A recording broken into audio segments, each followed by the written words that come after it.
अमावस्या के दिन ये सब स्थापना हो जानी चाहिए। अमावस्या के दिन ही आप अनुष्ठान का आरंभ कर सकते हो। अमावस्या के दिन से ही कथा का आरंभ हो सकता है, या तो कोई भी अनुष्ठान है तो आरंभ उत्तम माना गया है, कर सकते हो। 9 दिन नहीं 10 दिन ले सकते हो। अगर नवरात्र में 9 दिन आपको पूरा मिले तो अमावस्या के दिन भी आप ले सकते हो, या तो प्रतिपदा के दिन भी आप शुरू कर सकते हो। और इस प्रकार नियम पूर्वक भगवती की आराधना करें। भगवती का पूजा विधान जो है, जो भी ब्राह्मण आपको कराए वो सब करें। पाद्य, अर्घ्य, आचमन, वस्त्र, अलंकार आदि से पूजा करें। भगवती को नैवेद्य चढ़ाएं। सब प्रकार की पूजा आप जानते हैं, अब करते हैं बार बार। भगवान शंकर की करते होंगे, माँ गायत्री की, माँ भगवती की पूजा विधान। तो इस प्रकार सब प्रकार से राजोपचार होती है, षोडशोपचार होती है।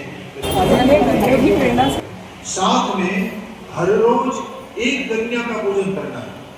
कुमारिका जिसको कहते हैं, एक कुमारिका का पूजन रोज करें।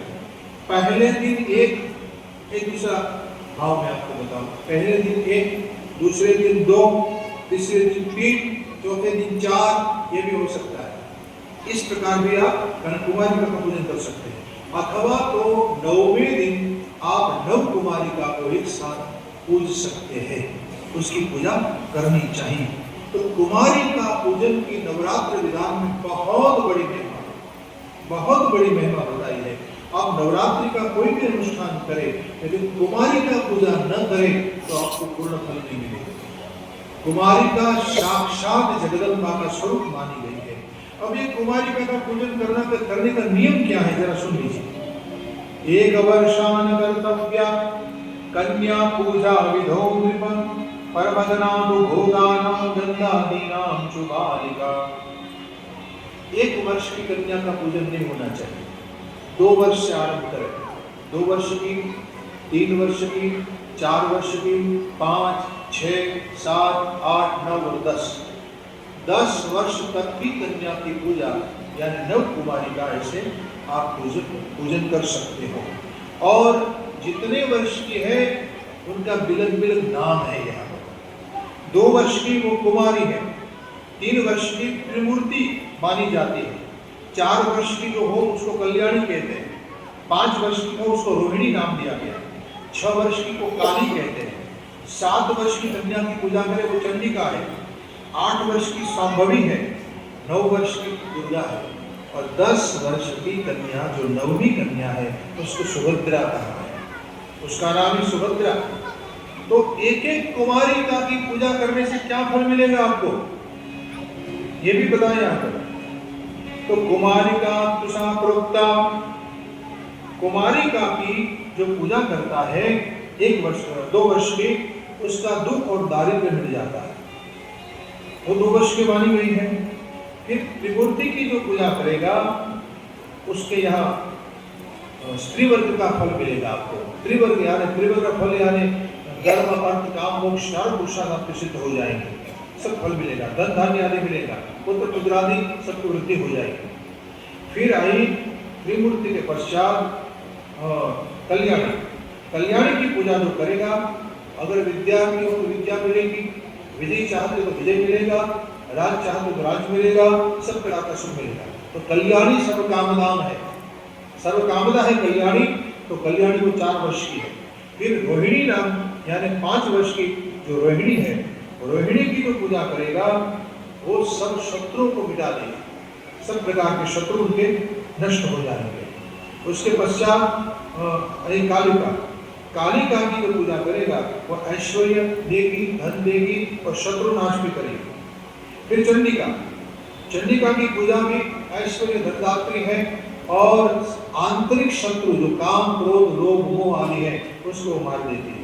फिर शांभवी 9 वर्ष की है, शांभवी की पूजा सम्मोहन के लिए की जाती है, और किसी का सम्मोहन करना है, दुख दारिद्र्य नाश आदि करना है, संग्राम विजय करना है, तो शांभवी विद्या की बड़ी महिमा है। और अंत में जो 9वीं कन्या है सुभद्रा, उस सुभद्रा की पूजा करने से क्रूर शत्रु मिट जाते हैं और उग्र कर्म सिद्ध होते हैं। उग्र कर्म, अगर कोई उग्र कर्म आप नहीं करना चाहिए, लेकिन करना चाहते हैं तो सिद्ध हो जाते हैं। तो ये सब विधान यहाँ पर लिखा हुआ है, देवी भागवत में वर्णन किया है। तो इस प्रकार नव कन्याओं की पूजा, कुमारी का पूजा अवश्य करनी चाहिए। कुमारिकाओं की पूजा करें, उनके पैर धोए, उनको वस्त्र आभूषण से विभूषित करें और साक्षात जगदम्बा का भाव रखते हुए आप उनकी पूजा करें, प्रार्थना करें। बहुत बड़ी बात है, बहुत। जगदम्बा की उपासना अगर आप करते हो तो साल में एक बार आपके घर में कुमारी का पूजन होना ही चाहिए। जो श्री देवी भागवत का आयोजन किया जा रहा है उस पर क्या है? धर्मनगरी राजनांदगांव, इसमें यह संस्था और इस संस्था के संचालक लोगों का यह कार्य अविस्मरणीय है।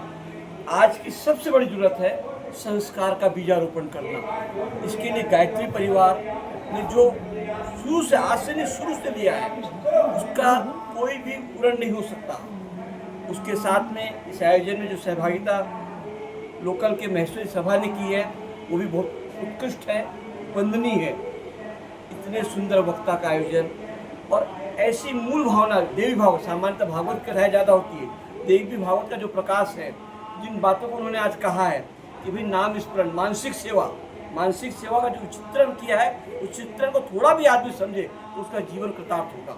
ऐसे आयोजन होते रहने चाहिए और यह सब इस नगरी की कृपा है। इतना सुंदर भव्य भजन भवन, इतना सुंदर आयोजन, ये सब आप लोग के प्रयास के लिए, इस सब के लिए संस्था के सभी पदाधिकारियों का, महेश्वरी सभा के सभी पदाधिकारियों का, पवन भैया का, आदरणीय सुरजन जी का बहुत बहुत वंदन है, नमन है। धन्यवाद। आपका नाम? राम रतन मुंद्रा, मैं भट्टापारा से। महेश्वरी पंचायत के माध्यम से आपके ये गायत्री मंदिर जन एक मतलब पावन धरती में ये जन कार्यक्रम हुआ थे, तो ये कार्यक्रम से सकारात्मक ऊर्जा चारों तरफ फैल थे। और ये खर बार हर यहाँ के महेश्वरी पंचायत ला जेकर अध्यक्ष पवन डागा जी का नेतृत्व में जो कार्यक्रम संचालन हुआ थे, सुरजन जी भी हमारे वरिष्ठ थे, ये मतलब बहुत बधाई के पात्र है। साथ ही साथ मैं ये बोलना चाहूँ कि महेश्वरी पंचायत यही प्रकार के कई जन सेवा के से जुड़े क्षेत्र में अग्रणी होकर कार्य करते और छत्तीसगढ़ के संस्कृति के साथ में मिल के छत्तीसगढ़ वासी मन के सेवा में सदैव तत्पर थे। आपका सुनील महेश्वरी। वेद माता गायत्री, सावित्री माता, कुंडली माता यहाँ पूर्व में विराजमान है। 1981 में ये विराजित हुई थी। अभी वापस से 2024 21 दिसंबर को पुनर्स्थापना हुई है। पंडित ईश्वर चंद जी साहब जो हैं यहाँ पे आए हुए हैं। राजनांदगांव में उनका ये 6वीं बार आना हुआ है और राजनांदगांव से उन्हें विशेष लगाव है। उनके द्वारा बहुत ही गूढ़ रूप से माँ देवी भागवत का जो आयोजन किया गया है उसके बारे में जो प्रचार प्रसार कर रहे हैं।